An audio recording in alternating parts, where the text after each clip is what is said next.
Hi hello guys, welcome back to Aadya colourful. ನಾನು Suma. Friends, ಇವತ್ತಿನ ವಿಡಿಯೋದಲ್ಲಿ ಒಂದು ಸ್ಪೆಷಲ್ ರೆಸಿಪಿನೇ ಶೇರ್ ಮಾಡ್ತಾ ಇದ್ದೀನಿ ಅಂತ ಹೇಳ್ಬೋದು.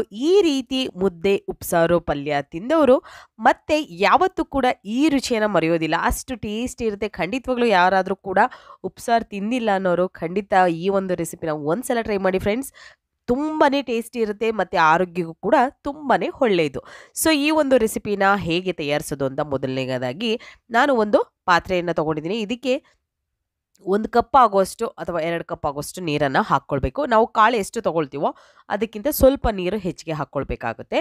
ಇಲ್ಲಿ 1 ಕಪ್ಪು ಕಾಳನ್ನು ತಗೊಂಡಿದ್ದೀನಿ. ಹಸಿ ತೊಗರಿಕಾಯಿ ಅದನ್ನು ಉಪಯೋಗಿಸಿರೋದು. ಹಸಿ ತೊಗರಿ ಕಾಳನ್ನು ನಾನು ತಗೊಂಡಿದ್ದೀನಿ. 1 ಕಪ್ ಆಗುವಷ್ಟು ತಗೊಂಡಿದ್ದೀನಿ. ಸೊ ಖಂಡಿತವಾಗ್ಲೂ ನೀವು ಈ ಒಂದು ರೆಸಿಪಿಯನ್ನು ತೊಗರಿಕಾಯಲ್ಲಿ ಹಸಿ ತೊಗರಿಕಾಳಲ್ಲೂ ಕೂಡ ಮಾಡ್ಕೋಬೋದು, ಅಥವಾ ಅವರೆಕಾಳು ಹಸಿ ಅವರೆಕಾಳು ಇರುತ್ತಲ್ಲ, ಸೊ ಅದರಲ್ಲೂ ಕೂಡ ಮಾಡ್ಕೋಬೋದು. ಸೂಪರ್ ಇರುತ್ತೆ. ಸೊ ಟೇಸ್ಟು ಸ್ವಲ್ಪ ಚೇಂಜ್ ಇರುತ್ತೆ ಅಷ್ಟೇ, ಬಿಟ್ಟರೆ ತುಂಬ ಟೇಸ್ಟಿ ಅನಿಸುತ್ತೆ. ಆರೋಗ್ಯಕ್ಕೂ ಕೂಡ ತುಂಬಾ ಒಳ್ಳೆಯದು ಈ ಒಂದು ಉಪ್ಸಾರು ರೆಸಿಪಿ. ಸೊ ಈಗ ನೋಡಿ, ನಾನು ಕಾಳನ್ನು ಹಾಕಿದ್ದೀನಿ. ನೀರು ಸ್ವಲ್ಪ ಚೆನ್ನಾಗಿ ಬಾಯ್ಲ್ ಆಗ್ತಿತ್ತು. ಈಗ ಕಾಳನ್ನು ಹಾಕಿದ್ದೀನಿ. ಸ್ವಲ್ಪ ಇದನ್ನು ಬಾಯ್ಲ್ ಆಗೋದಕ್ಕೆ ಬಿಡೋಣ. ಸೊ ಫ್ರೆಂಡ್ಸ್, ನೀವು ಯಾರಾದರೂ ಫಸ್ಟ್ ಟೈಮ್ ನನ್ನ ಚಾನಲ್ಗೆ ವಿಸಿಟ್ ಮಾಡಿದರೆ ಪ್ಲೀಸ್ ನನ್ನ ಚಾನಲ್ನ ಸಬ್ಸ್ಕ್ರೈಬ್ ಮಾಡ್ಕೊಳ್ಳಿ ಫ್ರೆಂಡ್ಸ್. ಹಾಗೆ ಲೈಕ್ ಮಾಡಿ ಮತ್ತು ಹೆಚ್ಚೆಚ್ಚು ಶೇರ್ ಮಾಡಿ.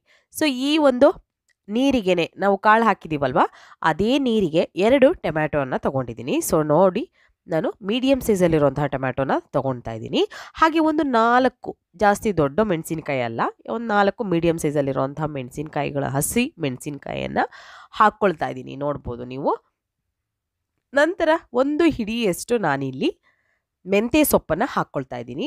ಸೊ ದಂಟಿನ ಸೊಪ್ಪು ಇಷ್ಟಪಡೋರು ದಂಟಿನ ಸೊಪ್ಪು ಕೂಡ ಹಾಕ್ಕೊಳ್ಬೋದು, ಅಥವಾ ನೀವು ಸಬ್ಸಿಗೆ ಸೊಪ್ಪು ಹಾಕ್ಕೊಳ್ತೀವಿ ಅಂದರೆ ಅದನ್ನು ಕೂಡ ಹಾಕ್ಕೊಳ್ಬೋದು, ಅಥವಾ ಪಾಲಕ್ ಸೊಪ್ಪು ಇಷ್ಟಪಡೋರು ಪಾಲಕ್ ಸೊಪ್ಪನ್ನು ಉಪಯೋಗಿಸ್ತೀವಿ ಅಂದರೆ ಖಂಡಿತ ಪಾಲಕ್ ಸೊಪ್ಪು ಕೂಡ ಹಾಕ್ಕೊಳ್ಬೋದು.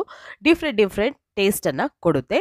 ನಾನಿಲ್ಲಿ ಮೆಂತ್ಯ ಸೊಪ್ಪನ್ನು ಹಾಕ್ಕೊಂಡಿದ್ದೀನಿ. 1 ಹಿಡಿಯಷ್ಟು ಮೆಂತ್ಯ ಸೊಪ್ಪನ್ನ ತೊಳೆದು ನೀಟಾಗಿ ನಾನು ಅದನ್ನು ಈಗ ಇದೇ ನೀರಿಗೆ ಹಾಕ್ಕೊಂಡಿದ್ದೀನಿ. ಕಾಳು ಹಾಕಿದ್ದೀವಲ್ಲ, ಅದೇ ನೀರಿಗೆ ಹಾಕಿ ಇದನ್ನು ಚೆನ್ನಾಗಿ ನಾವು ಕುದಿಸ್ಕೋಬೇಕು. ಸುಮಾರು ಒಂದು 5 ನಿಮಿಷಗಳ ಕಾಲ ಇದನ್ನು ಚೆನ್ನಾಗಿ ನಾವು ಬೇಯಿಸ್ಕೊಂಡ್ರೆ ಸಾಕಾಗುತ್ತೆ. ಇದಕ್ಕೆ ಜಾಸ್ತಿ ಟೈಮ್ ಏನು ತಗೊಳ್ಳೋದಿಲ್ಲ.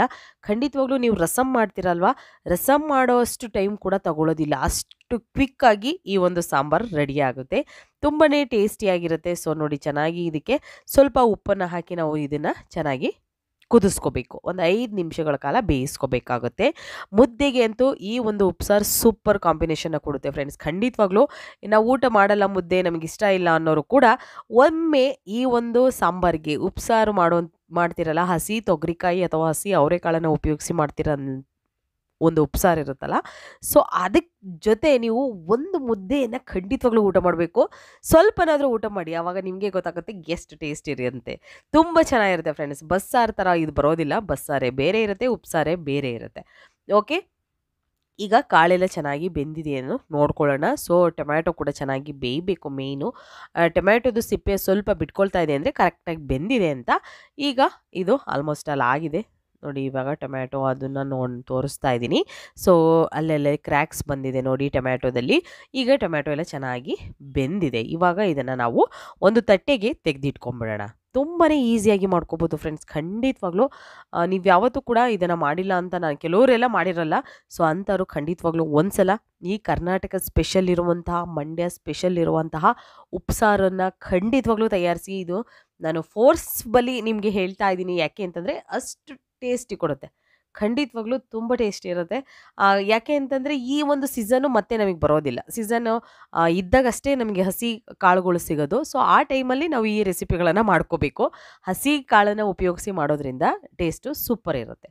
ಓಕೆ, ಸೊ ನೋಡ್ತಾ ಇದ್ದೀರಲ್ಲ, ಇವಾಗ ನಾನು ಮೆಣಸಿನ್ಕಾಯಿ ಕೂಡ ಹಾಕಿದ್ನಲ್ಲ, ಅದನ್ನು ಕೂಡ ತೆಗೆದಿಟ್ಕೊಳ್ತೀನಿ. ಒಂದು 4 ಹಾಕಿದ್ದೆ ನಾನು. 4 ಮೆಣಸಿನ್ಕಾಯಿನ ತೆಗೆದಿಟ್ಕೊಳ್ತಿದ್ದೀನಿ. ಅದಾದ ನಂತರ ಕಾಳುಗಳನ್ನು ಒಂದು ಸೌಟ ಆಗೋಷ್ಟು ಕಾಳು ರುಬ್ಬೋದಕ್ಕೆ ನಾವು ತಗೋಬೇಕಾಗುತ್ತೆ. ಸೊ ಸೊಪ್ಪು ಬೇಕು ಅಂದರೆ ಸೊಪ್ಪನ್ನು ಕೂಡ ಹಾಕ್ಕೊಳ್ಬೋದು. ಸ್ವಲ್ಪ ಕಾಳನ್ನು ಕೂಡ ಹಾಕ್ಕೊಳ್ತಾ ಇದ್ದೀನಿ ನಾನಿಲ್ಲಿ. ಮತ್ತು ಈಗ ನೋಡ್ತಾ ಇದ್ದೀರಲ್ಲ, ಈಗ ಕಾಳು ಅಂದರೆ ಬೇಯಬೇಕು ಅಂತಂದರೆ, ಇನ್ನು ಬೇಯಕ್ಕೆ ಬೇಕು ಅಂದರೆ ನೀವು ಬಿಡ್ಬೋದು. ಬೆಂದಿದೆ ಅನ್ನೋದಾದರೆ ಖಂಡಿತ ಅದನ್ನು ನೀರಿಂದ ಬೇಕಿದ್ರೆ ನೀವು ಸೋಸಿ ಒಂದು ಕಡೆ ಇಡ್ಬೋದು. ಆದರೆ ರುಬ್ಬೋದಕ್ಕೆಲ್ಲ ನಾವು ಅದೇ ನೀರು, ಏನು ಈಗ ಉಪ್ಸಾರು ನಾವು ಮಾಡೋದಕ್ಕೆ ಈಗ ಬೇಯಿಸಿದೇವಲ್ಲ ಕಾಳುಗಳನ್ನು, ಅದೇ ನೀರನ್ನು ನಾವು ಉಪಯೋಗಿಸ್ಬೇಕಾಗುತ್ತೆ ರುಬ್ಬೋದಕ್ಕೆಲ್ಲ.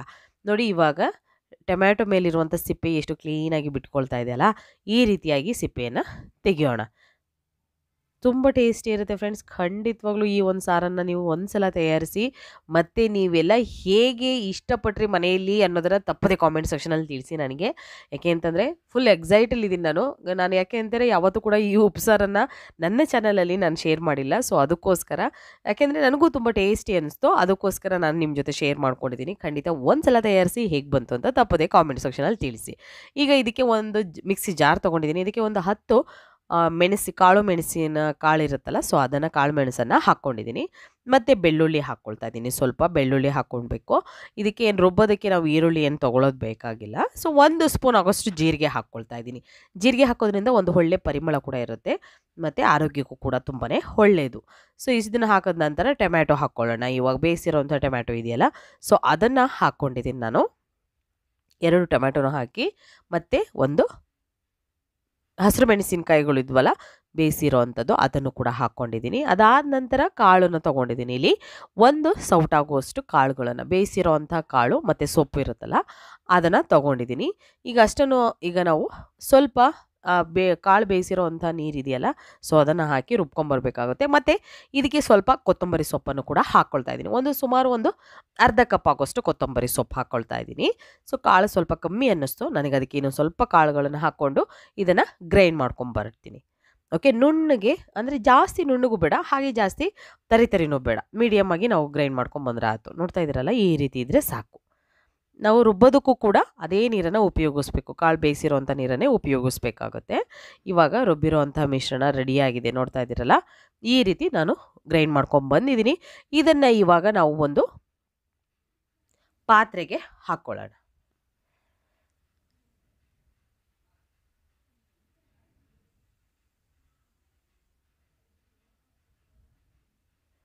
ಈಗ ಈ ಪಾತ್ರೆಗೆ ಹಾಕ್ಕೊಳ್ತಾ ಇದ್ದೀನಿ ನಾನು.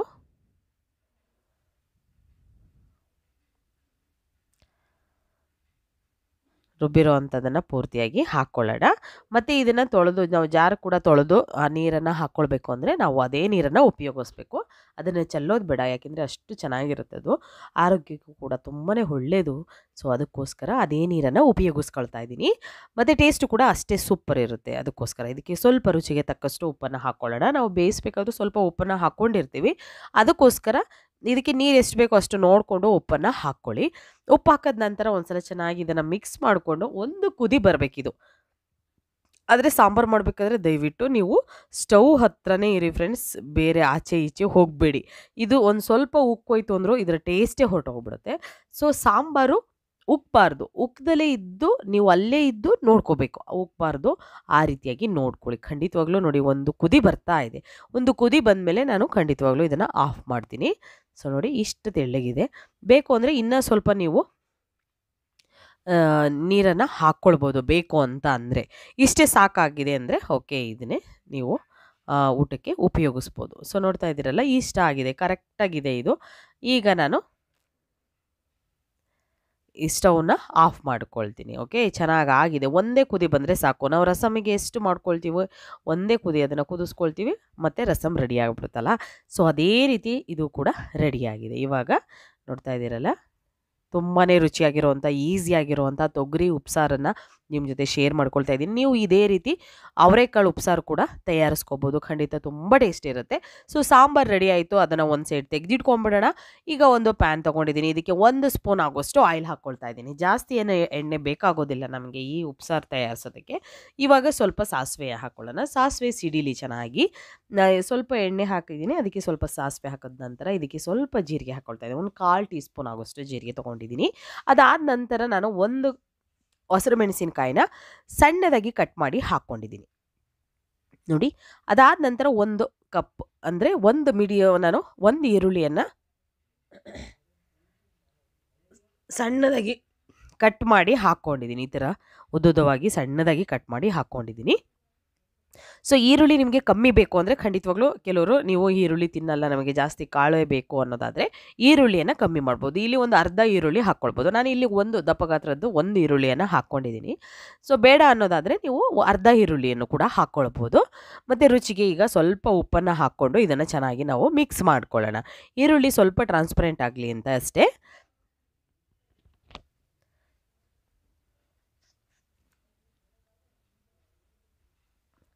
ಈಗ ಮಿಕ್ಸ್ ಮಾಡ್ಕೊಳ್ಳೋಣ ನೀಟಾಗಿ.